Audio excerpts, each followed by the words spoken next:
सामिना बोलू बड़ा सगुन के बाद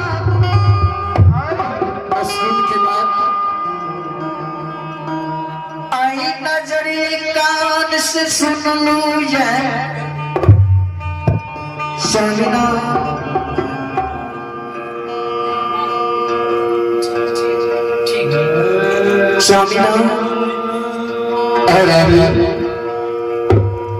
स्वामीनाथ कहले ले जाए एक दुर्भाग्य की बात यह है बोलू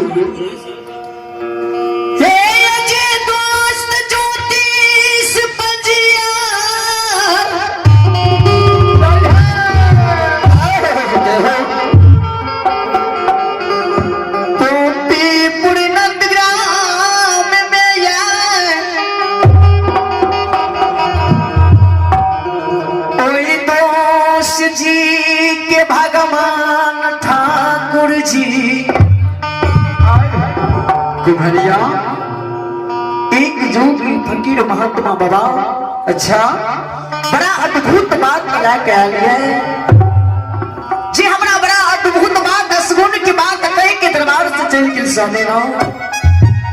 रानी की कल का आहे भारी आहे जू लो मके है बातिया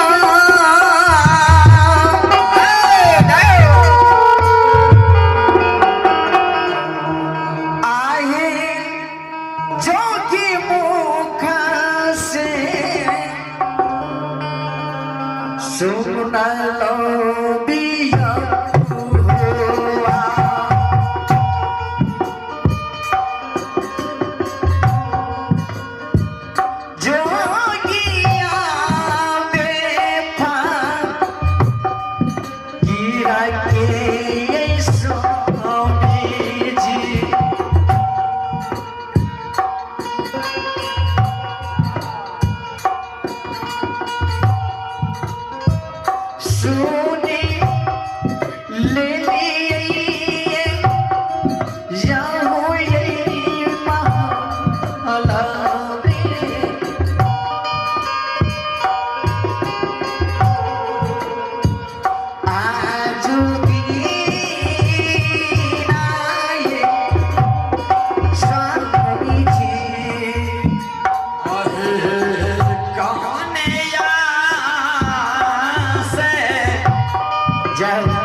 स्वामीनाथ की तुई बोली बोलाई छो हे स्वामी जी हे यही गुरु ज्योति के दोष के भगवान असगुन बोली बोलाई छो एक भनिया की तू दोस्त के बारे में बोले छा की भले दोस्त के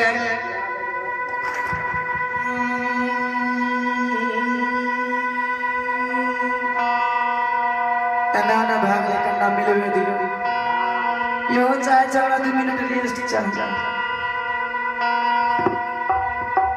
हाँ